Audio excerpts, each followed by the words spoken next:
love you. My issue is the money issue. I don't want to call it an issue, but I know that in my vortex there are millions of dollars. More? I've lived enough contrast to put a lot of money in my vortex. Yeah, good job. And Good job. I'm ready to manifest it and see it, and I feel like I'm on the edge of a new idea, and I don't know what that idea is. That's because you're focused so much on the issue of money. Okay. When the idea feels necessary to get something that isn't, then the fact that it isn't blocks getting the idea that leads to the improvement. We'll say that again. When the idea that you feel you're on the brink of feels necessary to solve the issue, your word, to solve the issue looms big enough that the idea is blocked. So how do I allow the idea? By taking off my attention from the issue? By taking money out of the equation. By being excited about the idea and not what it will produce or not what it will solve. Letting the emotion be the prize, not the manifestation. This is big. So here's this vibrational reality that is full of all that you want. And the key that opens the door for you and starts letting the ideas flow out, it's the emotion. It's not the solving of a problem. It's the desire. We want you to crave. There's yearning in that, but we like the feeling of the word. We want you to crave freedom, not money, even though they often mean the same thing. But when you crave freedom, it's so much cleaner than when you crave money. Can you feel the difference? I crave that freedom, and I want you to crave that feeling of an idea exploding in your mind, not what it will produce later, but just that moment in time. Because if you crave that and get it, then there'll be another and another and another and another, and after a while you'll start seeing how the ideas lead to each other and get you the result that you want, but you don't have the ability to focus wholly and only on the result that you want. But you have the ability to receive this and this and this and this and this and this and this. And later when it all comes together and you stand back and you look at it, you go, oh, I remember sort of how that evolved. Yeah. But I had no idea I was going to get these results. These results are so much more than I even know I was headed for. And if I had been focused upon these results, I would have probably stifled it way earlier and prevented it from coming. And I feel like I'm doing that because I feel like I'm so reality-based. Like I have to pay my bills, I have to pay rent. And in the meantime, I want to like take action and just get a job and do the work. You might be reality-based. You want to be. You want to be reality-based because that's where the good stuff is. In other words, we've been talking about that all day. To be able to see it and hear it and smell it and taste it and touch it, that's reality-based in the way that you mean it. There's nothing amiss with any of that. But you're not only reality-based. Mm-hmm. You're also vibrationally based. You're also emotionally based.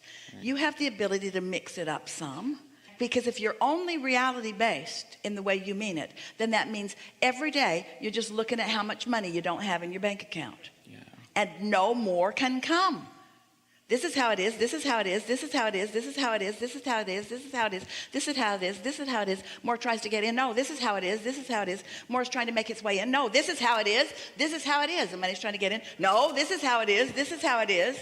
Ideas are trying to get in. No, this is how it is. I'm reality-based.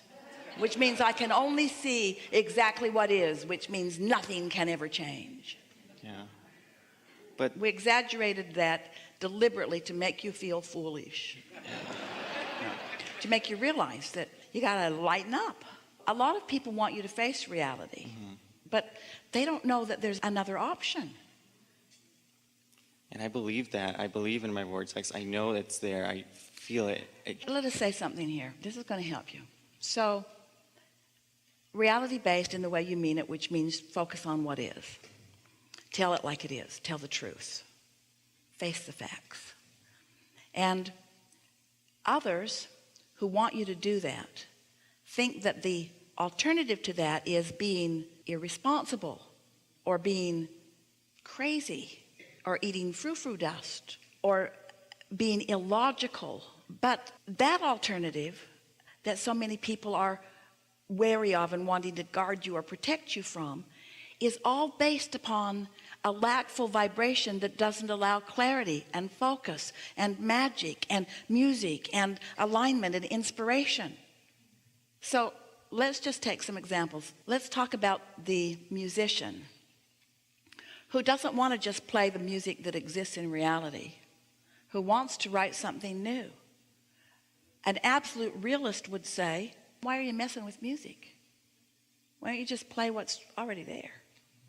Or an artist who is wanting to tap into something more and express it onto the canvas, the reality-based counselors would say, what are you messing with more art about? There's plenty of art out there. Just go find some that already exists. We're trying to sort of shake you loose so that you'll feel how illogical it is to be solely reality-based, because you didn't come to face reality. You came to add to reality. You came to create reality. You came to renew reality. You came to make reality even more than it already is. And you didn't come for the accomplishment of a new or improved reality. You came for the fun of the process of the reality changing. And the reality can't change if you're only looking at the reality. The fun is in the molding. The fun is in the ideas exploding. The fun is in the following of the feeling. The fun is in the universal forces assisting you. And the fun is in the reality that you then get to witness. Of course it is. So how can I take my attention off of it and just be, like, I feel like I'm holding on to a rope and I can't let it go in a way. Like I have my mind, For a while, go we've there been and saying take money out of the equation. So okay. let us show you how to do that. So foremost, the feeling of money, what it most represents is the freedom to be or do or have anything that I choose. But a lot of people, when they even say the word freedom, they mean freedom from bondage. They mean freedom from something I don't want. Freedom from an employer. Freedom from restriction, or freedom from limitation, or freedom from harder choices, or freedom from... But when you focus upon the true component of what financial remuneration means to you, we think freedom is one of the first words or feelings to find. And then you want to clean up freedom by making sure that you're talking about freedom, not freedom from something unwanted. Freedom meaning the ability to go towards something. So now let's flesh out freedom a little more. Freedom to come to this seminar if you want to. Freedom to sit in this room and have the fun that we're having today, or freedom to get up and leave if it doesn't feel good. Nobody's going to stop you. Only some of the doors are locked. All the doors are open. You can get up and go. You have the freedom to be here, or freedom to not, freedom to come, freedom to not come, freedom to stay, freedom to go, freedom to be inside, freedom to be outside, freedom to focus upon things that are not beautiful, freedom to focus upon things that are beautiful, freedom to choose, freedom to eat at the hotel, good idea, really good food, freedom to eat out somewhere else, freedom. I'm so free. There are so many choices that I can make. And then as you deliberately make more decisions in every day, because you are free to make more decisions in every day, the money will be less of an issue, but the freedom which is at the basis of it will be activated within you in a strong and fluid, open way. And just getting your attention off of money, but on to what it really means. Lots will shift within you. One of the things that we encouraged some time ago, and every single person who applied this process received immediate results from it. And we won't tell you how few tried. But every single person who applied this process had immediate results, and we're not kidding you even a little. Somewhere get $100, put it in your pocket, and walk around all day and acknowledge how many things that you could enjoy with that $100 if you really wanted to. I could do that. I could do that. I could eat there.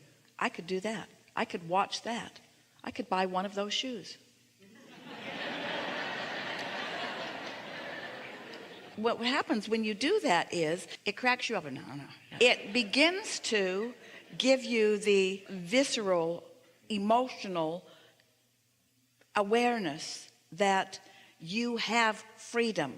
You have this freedom. So if you spend that, don't actually spend it, but mentally choose 100 times a day. Oh, what a shift in your vibration.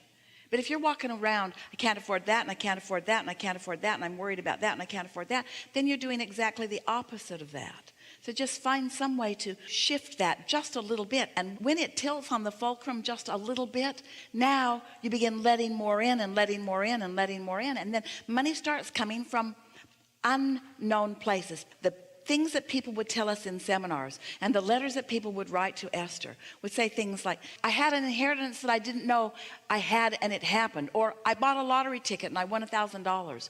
Or a horse that I had sold to someone 10 years ago and I'd even forgotten that they owed me $300. They paid me $300 for the horse. Or. Hundreds and hundreds of thousands of experiences people began to have because they shifted just enough that they stopped blocking something that they'd been asking for. You see, there's got to be an open circuit. What you do is you ask and then you block. You ask with your desire and then you block with your belief, which electrocutes you. When the circuit's not open, but you try to get power to go through a closed circuit, it's a shocking and uncomfortable experience. And after a while, you stop asking because you think that asking means discomfort. But asking with an open circuit doesn't mean discomfort. It means clarity and exhilaration and accomplishment and effectiveness and all the things that you want. So think in terms of you being because you're both. You are the asker, which is the summoning of the current, and you're also the keeper of the gate that lets it in or doesn't. So when it's all wide open, or just getting a little more wide open, then it starts being really fun, and then the ideas really flow. And instead of saying, I'm on the brink of something, you say, oh man, am I getting the ideas? Are they flowing? Oh, it's really flowing. Life feels so good to me. Are you rich? No, not monetarily yet, but I'm rich with ideas. I'm rich with clarity. I'm rich with emotions of good feeling. Oh yeah, I'm starting to be kind of rich with money too. Yeah. Which came first? The money which made you feel good, or the feel good that brought the money? Feel good. There Thank you you go. so much. I love you. Yeah.